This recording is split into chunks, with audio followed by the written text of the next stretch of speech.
Like, ride with me if you ride with me, you can slide. Hey y'all, and welcome back to another Wednesday tutorial with me, Lee of Wind Down with Lee.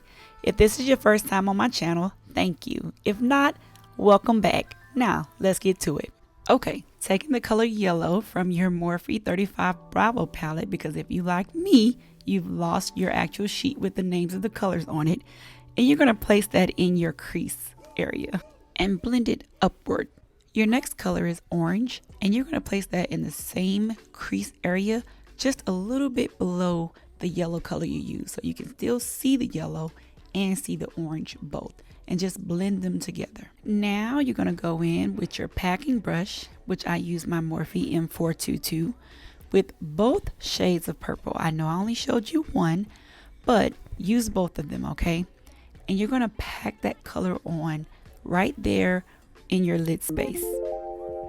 Once you get everything nice and packed where you want it, I went ahead and took the a tapered brush, the Sigma E45 brush, and I went ahead and blended it just like I did my orange and my yellow, just to make sure I had a seamless blend between the orange and the purple as well.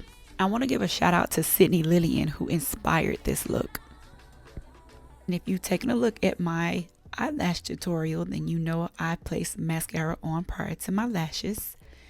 The lashes that I'm applying here are the I Envy Luxury Mink 3D lashes. Voila, no look is complete without lashes.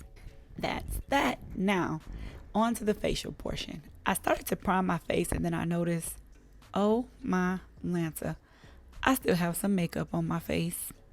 Where they do that at? So I had to fix it, of course. And so I decided to go ahead and just leave that in, so you can see I make mistakes too. So I wiped that off, and then I went ahead and moved on with the next step, which is moisturizing. Up next is Revlon's Color Stay Full Cover Foundation. And when I tell you this foundation is mwah, chef's kiss, it is wonderful if you have oily skin. When it says mattifying, it is just that. Mattifying. My next step is to highlight, and I'm using the Tarte Ultra Creamy Shape Tape because I want to balance my skin, because I'm using a mattifying foundation. Now, you can use whatever concealer you choose if you choose to do this step. To contour, I'm going to use the Black Radiance stick.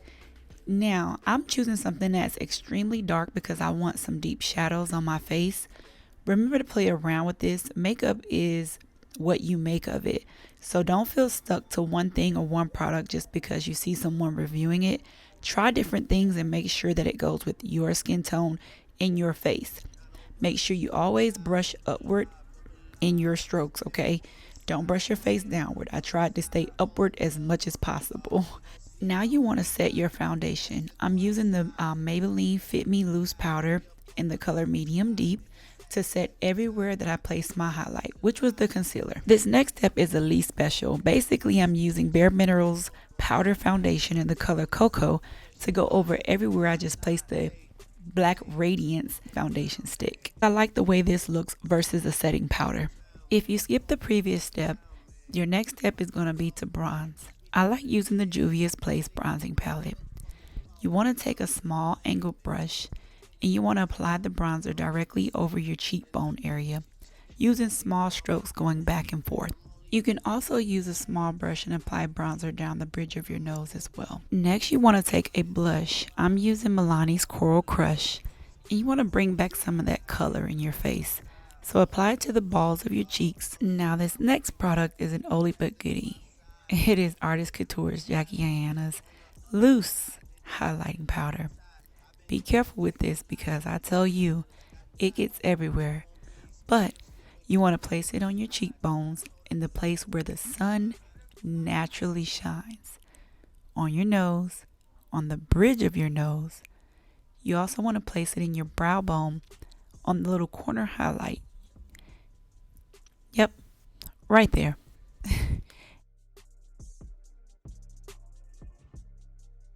What I'm doing now is adding color to my lower lash line. What I will tell you to do different than what you see me doing is actually pat the color on versus rubbing the color back and forth so you don't irritate your eye, and you'll get more color payoff. When you add your mascara, just make sure to use the tip of the mascara wand and try not to touch your actual waterline when you're doing this. Now shout out to this next brand, the Perfect Nude. I love their lip liner. And then of course I'm using MAC lipstick. And there you have it. I'll leave a link to the Perfect Nude in the description box. What do you think of the look? Perfect for the fall, right? I think so. Let me know what you think in the comments. Until next time, ciao. Like.